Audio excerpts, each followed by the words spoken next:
Sa ito din daw, pungunan dito daw kasi ito yung regalo ko kaya. Ayun po mga ka-business! Thank you so much po! Welcome to Mrs. KB Official! Mga ka-business, today po, magbablog po tayo ng aming tanghalian, mga ka-business. Oh, andito si Born. Boss! Basta boss! Ano po mga kabisnes? Andito si Junjun. Andito rin po mga ka-business si Bye. Guys, mga business, patuloy lang tayong suportahan para sa ekonomiya. Syempre, ando din si Ate Sede. Hello po mga ka-business, mga kapapi, mga kamars! Syempre, Ba't hindi ka ganyan sa vlog ko? Lagi mo kasi pinakaway. Syempre, pasalamatan natin na may nagbigay sa akin ng regalo ang Kagwang Bay Papaya Official ng isang sakong bigas, 25 kilos po. Tinakbo lang namin yan doon sa palengke. Nakayari ka, Bay. Nahingin na kami natin agad. Baka kita yun dito. Baka sumaktin siya natin yung baya. Ayun po mga ka-business, sabi ko kay Junyo, ba't walang ulam? Joke lang. Mamaya, magano tayo mamaya mga ka-business. Pero- Kasi may puntahan tayo. Yan, okay lang yan. Pero ngayon po ang ulam namin, mga ka-business, ay napakasarap. Wow. Napakasarap talaga po. Wow. Ito ay ang chicken feet. Sinong may gusto ng chicken feet dyan, mga Mars? Ayaw ko tayo. Ayan. Chicken feet ay isa sa mga napaka masustansyang pagkain din na meron. Siyempre, una-una ay collagen. Ayan. Paborito ko po yan mga ka-business itong May chicken sili pa feet. tayo? Meron. Ngayon po, ang gagawin ko po mga Mars ay, for the first time ko naman din siya lulutuin. Pero palagay ko ay masarap. Kasi di ba mga ka-business, ang karamihan niluluto natin sa chicken feet yung mga manamis-tamis, maanghang. Ngayon, gagawin ko sa kanya ay iluluto ko siya sa curry. Wow. Yan. Curry powder. Na may, syempre, gata. Yan. Ang aking ingredients dyan mga ka-business, syempre, ito. Ito mga business, nagkano na rin ako nagre-read din. Saan ka mapupunta, bay? Kasi lalayas na ako eh. Ba't ka lalayas? Pupunta kami sa ano. Abangan niyo po, mga business, sa mga ganapan sa araw na to. Ready na po siya mga ka-business ang baon niya. Bawang, sibuyas, may sili. Kasi maraming aswang doon eh. Ito po yan, na-pedicure na rin ni Ate Sedeng. Yes. Bali, ito po ay 2 kilos na chicken feet. Meron tayong sibuyas, bawang, bell pepper, saka 2 pirasong malaking gata. Pinapiga ko na po siya na isang piga na. Yan. Siyempre, hindi mawawala ang curry powder. Oh. Yan. Ano siya, te? Hindi siya yung fake na curry powder. Hindi, yung binili natin nun, ang yung per kilo. Ay, oo nga, mabango Ito siya. siya. Per Yan. kilo. Abangan po natin yung mga Mars. Siyempre, ang chicken feet pa unahin na natin kasi matigas po ito. So, ipe-pressure cooker ito siya. Mm. Pero igigisa muna natin siya, mga Mars. Okay? Alright. May dumating! Si Quinta Mulag! Hindi kasi nung ano, Oh.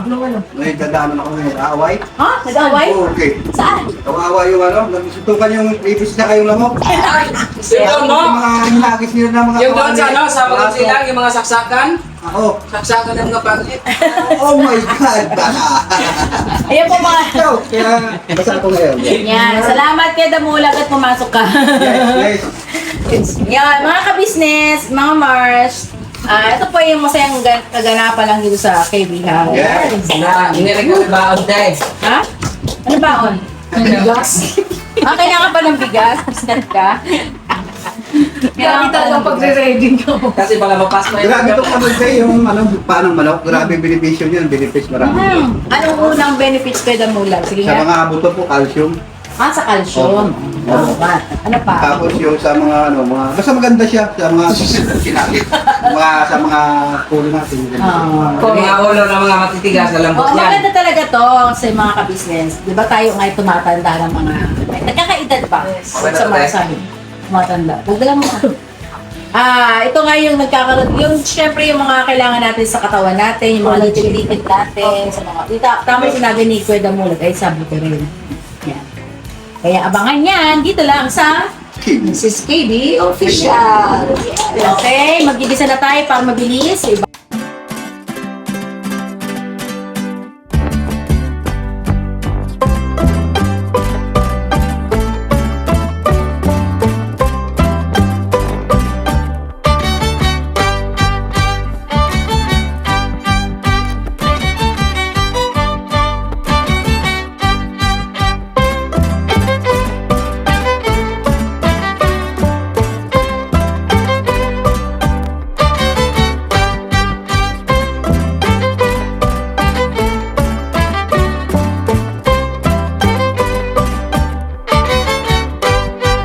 Patalastas po muna tayo sandali lang po mga minamahal naming mga ka-business. Kami po ay dealer ng lahat ng klase ng mga sewing machine. Meron tayong brand new, slight use, second hand, at meron din po tayong mga high speed, aging, piping, button hole, button sew at iba't ibang uri pa po ng mga makinang ginagamit sa pananahi. Kami rin po ay tumutulong sa mga gustong mag-put up na kanilang sariling patahian. It's either a tailoring shop or a garments, dress shop, para po kayo ay may i-guide namin kung anong mga sewing machine ang inyong kakailanganin.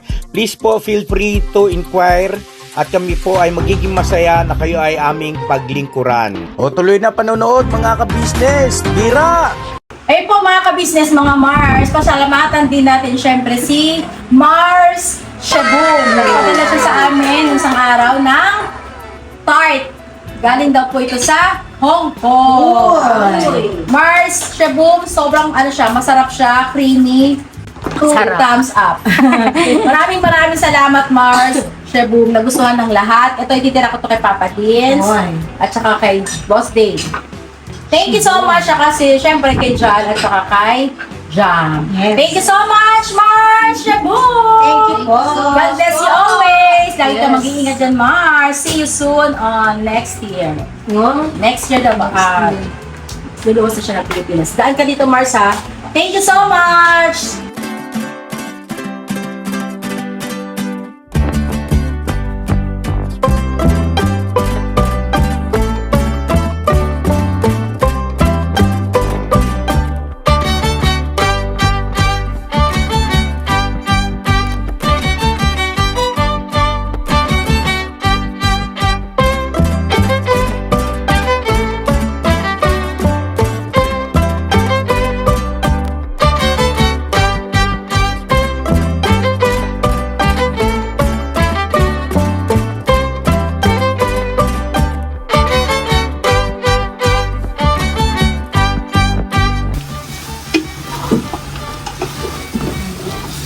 Bali ito mga ka-business, mga Mars, ay pressure cooker natin para mabilis siyang lumambot. Kaya ko siya ng tubig. Pagka malambot na siya, saka natin ilalagay yung kanyang gata. At saka curry powder. Lalagyan na natin siya ng salt.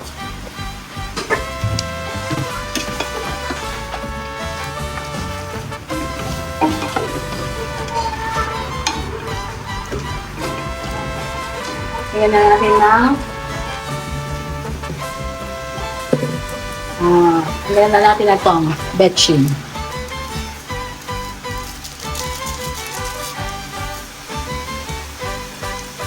Tapos butter.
Yan.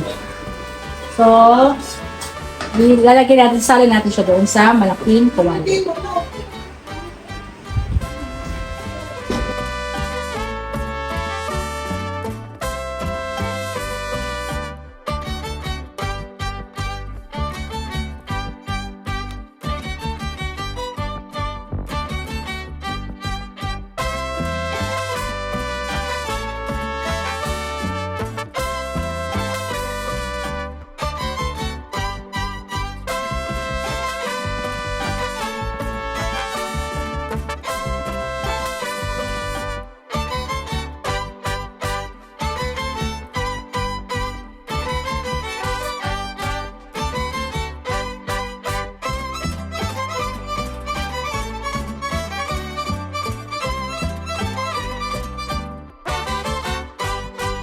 Paglagay po ng curry powder, ay tansyahin niyo po yung lasa niya kasi baka masyadong sobra.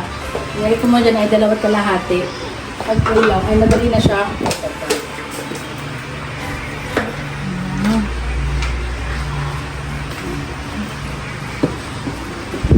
Yan na natin siya medyo patutulugin yung kanyang sabaw para yung chicken ay yun na yung pinaka gusto niya yung malambot.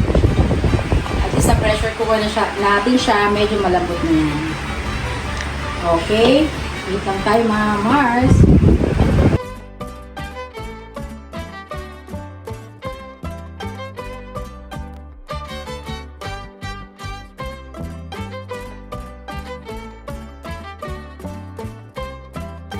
Yan po mga kabisnes, lalagyan ko siya ng konting sugar.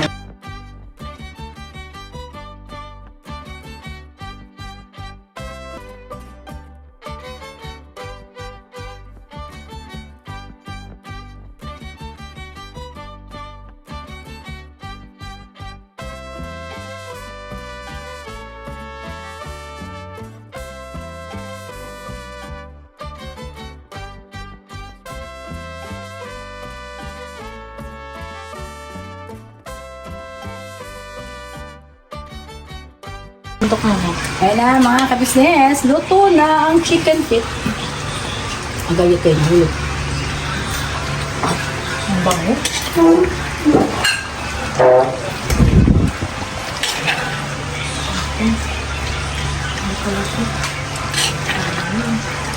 Diba? Ano to? Okay ba sa iyo? Ha? Para sa inyo po. Bango. Amoy melon. Mga kabisnes, oh. Wala Ito naman yan. Hindi ko. Yan, nila. Ako plato. Palami oh. Sakto lang ang anghang niya, mga business. Bago sa paningin ko to ah. Sarap. Opo. Mga kabisnes, oh, bago to sa paningin ni Stong. Opo. Anong tawag din sa luto natin? Chicken curry. Feet. Chicken. Oh, wow. Chicken feet pala, sorry. Chicken feet. Curry. Yan. Sarap po mga business. Pag si ate talaga. Look delicious. Delicious. Sabawan natin sa'yo na tayo. Tara, tara. Kain na tayo. Kain po Ito, mga ito, kulot. Saan tayo? Dali. Kulot. Ano mo na? Rating. Waiting. Lapit na natin. Sabaw pa lang, ulam na. Uy! Chicken pizza! Gusto ko yung chicken pizza! Sarap ang chicken pizza! Grabe. Ano lasa? Sarap eh. Masarap ah! Masarap ah! Sa akin, bro. Hanggang- Sarap, sarap. Masarap ah! Sakto yung anghang niya. Chicken pet! Chicken pet! Grabe mo, ako sigurado pag ako tikim yan, hindi ako tulog. Ay, di ka wow. Kasi bago sa akin yan palasa. Bago sa'yo palasa. Sigurado laki akin panalo negosyo. Sabaw. Palami. Akin na. Yeah. Hindi. Ano ba kung kayo mga babe? Kuya! Kuya! Ay, kuya! Hindi po siya mga ka-business, medyo mahal siya. Na yung gata niya ay manamis na. Pa, magin ba siya? Yan na niya. Yan. Ako harap kanin. Dami ulang, puti kanin. Ubus ka agad May kukanin dami. Ay, dami. Grabe. Ito na mabibig yung ano. Yung, Oh, ate. ano siya, malambot na malambot yung mga bot. Yan po mga business. Lang, kain lang. Ate, sarap. Kaya kain ako ng paa dahil sa iyo. Sarap yung beef. Di pa ako nakain ng ano talaga ng manok, pero sa atin napatirin nga po ako nung nakaraan. Sarap yung beef. Hindi, masarap talaga ito kasi si Budang ang nagpunta niyan. Video lang ako yan. Pero nga, natutunaw siya. Nak, masarap pala nakuha. Ay, tawag mo si Jane, dali. Sarap yung beef ko. Dang! Mga ka-business, maraming salamat po sa pagsama niyo po. Sana po, try niyo po itong chicken feet curry. Masarap po siya talaga, masarap. Para may iba naman na hindi lagi puro adobo, hindi puro Chinese. Try niyo po. Hindi ko pa ka Thank natin you so masarap much na eh. po mga ka-business. Sana po patuloy niyo po kaming supportahan. This is KD Official. Yan din po ang aking husband ng si ka-business. Official at mga kagwang Yes Kapatid po, TV, mga ka-business business. family. At syempre ang aking anak ng bunso, Famous Buddha. Please like and share po mga ka-business. Thank you so much mga viewers and mga subscribers. Yes. Thank you po. Never say goodbye. Tomorrow is another day.